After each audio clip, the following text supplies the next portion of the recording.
আসসালামু আলাইকুম। আজকে সর্বশেষ সংবাদ জানাবো আমি নুসরাত। প্রথমেই জানিয়ে দেব সংবাদ শিরোনাম। জমির বিরোধের জেরে দেবরের লাথিতে প্রাণ গেল ভাবির।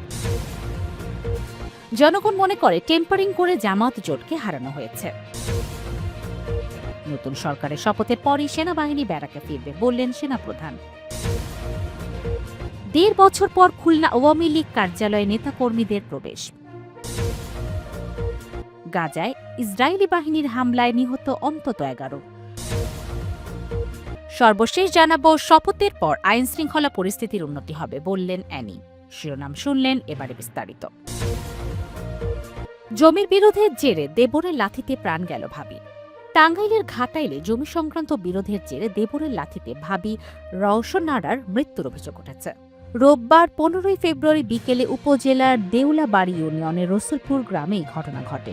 নিহত রওশন আরা ওই এলাকার মুজিবরের স্ত্রী। এই ঘটনায় অভিযুক্ত দেবরের নাম হবিবর। তিনি ঘটনার পর থেকে পলাতক রয়েছেন। পুলিশ ও নিহতের স্বামী মুজিবর জানায়, মুজিবরের সঙ্গে তার আপন ছোট ভাই হবিবরের দীর্ঘদিন ধরে জমি নিয়ে বিরোধ চলছিল। বিষয়টি নিয়ে স্থানীয় ইউপি সদস্য নাহিদকে জানালে তিনি একটি সালিশি বৈঠকের তারিখ দেন।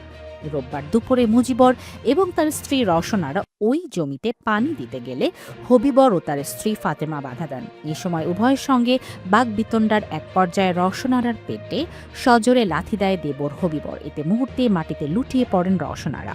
পরে তাকে মুমূর্ষ অবস্থায় ঘাটাইল উপজেলার স্বাস্থ্য কমপ্লেক্সে নেওয়া হলে কর্তব্যরত চিকিৎসক মৃত ঘোষণা করেন। এ বিষয়ে মুজিবর বাদী হয়ে ছোট ভাই হবিবর ও তার স্ত্রী ফাতেমাকে আসামি করে থানায় একটি হত্যা মামলা দায়ের করেন।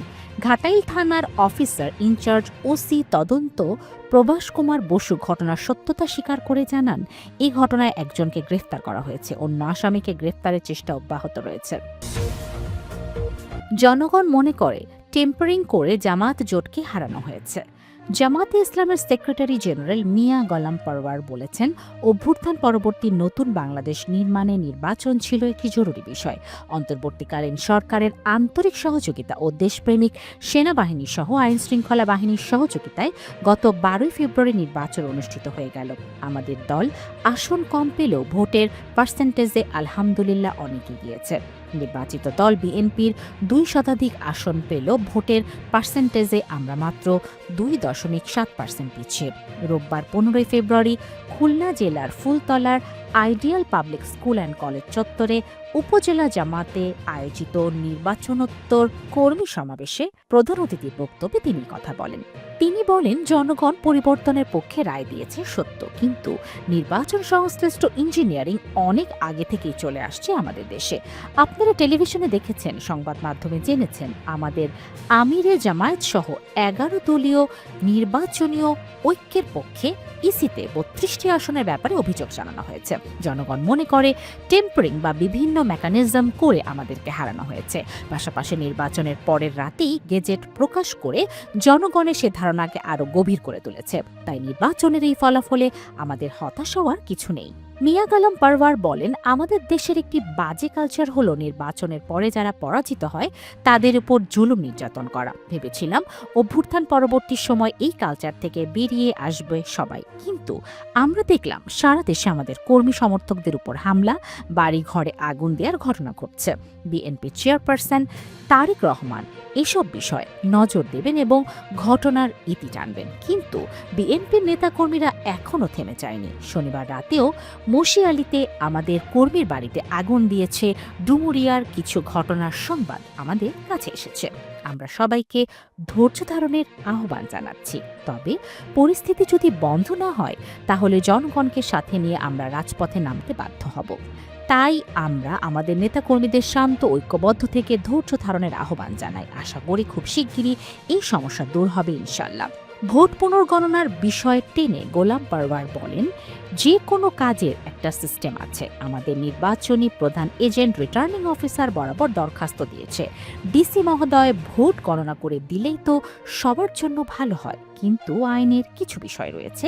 যেহেতু তড়িঘড়ি করে গেজেট প্রকাশ করা হয়েছে, সেহেতু এখনও আদালতে মামলা দায়েরের মাধ্যমে আদালতের রায় সাপেক্ষে গণনা হবে, কিন্তু তাতে কিছু লেট হতে পারে। এজন্য আপনারা বিচলিত হবেন না। ধৈর্যের সাথে পরিস্থিতি মোকাবেলা করবেন। তাছাড়া আপনারা ইসলামী আন্দোলনের কর্মী, আমাদের সকল কাজ হবে আল্লাহর সন্তুষ্টির জন্য। সুতরাং আমরা ক্ষমতা গ্রহণ করলে যেমন উচ্ছ্বাসের কিছু নেই, তেমনি পরাজয় হতাশারও কোনো কারণ নেই। নতুন সরকারের শপথের পরেই সেনাবাহিনী ব্যারাকে ফিরবে বললেন সেনাপ্রধান। নবনির্বাচিত সরকার ক্ষমতা গ্রহণ করলে সেনাবাহিনী ব্যারাকে ফিরে যাবে বলে জানিয়েছেন সেনাপ্রধান জেনারেল ওয়াকারুজ্জামান। তবে পুলিশ আইনশৃঙ্খলা পরিস্থিতির পূর্ণ নিয়ন্ত্রণ না নেওয়া পর্যন্ত আইনশৃঙ্খলা রক্ষায় সহায়তার জন্য সেনাবাহিনীর একটি অংশ মাঠে মোতায়েন থাকবে বলেও জানান তিনি। রোববার 15 ফেব্রুয়ারি বেলা 11টায় সিএএস দরবারে সেনাবাহিনীর সব পদমর্যাদার সদস্যদের উদ্দেশ্যে এক ভাষণে এসব কথা জানান তিনি। জাতিসংঘ শান্তিরক্ষা মিশনে নিয়োজিত সদস্যরা অন্তর্ভুক্ত ছিলেন।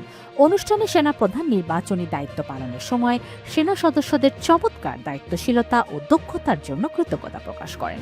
দেশের অস্থিতিশীল রাজনৈতিক পরিবেশকে স্থিতিশীল করতে সেনাবাহিনীর ভূমিকা সম্পর্কে সেনাপ্রধান বলেন, দেশ ও জনগণ সেনাবাহিনীর এই সেবাকে স্মরণ রাখবে। বক্তব্যে জেনারেল ওয়াকারুজ্জামান কোরআনের একটি আয়াত উদ্ধৃত করে বলেন, নিশ্চয়ই আল্লাহ ধৈর্যশীলদের পুরস্কৃত করবেন।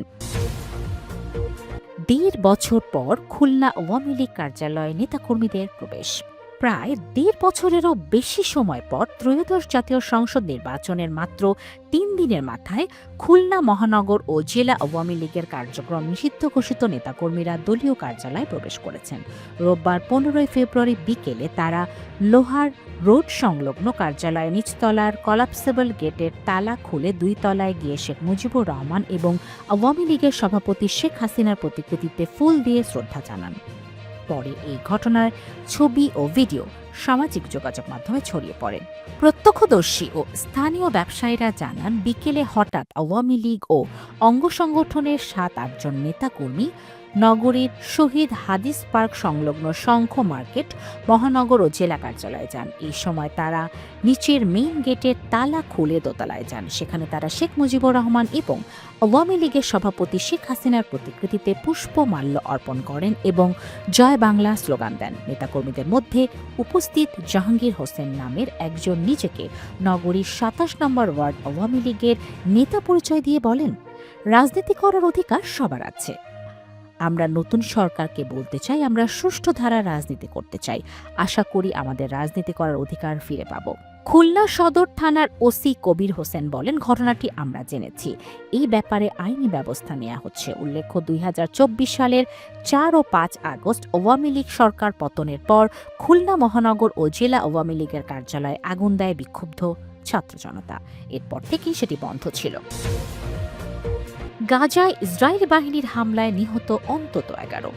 গাজায় ইসরায়েলি বাহিনীর নতুন হামলায় অন্তত 11 জন নিহত হয়েছেন বলে জানিয়েছে গাজার বেসামরিক প্রতিরক্ষা সংস্থা। এটি অক্টোবরে মার্কিন মধ্যস্থতায় হওয়া যুদ্ধবিরতি লঙ্ঘনের নতুন ঘটনা, খবর এএফপি।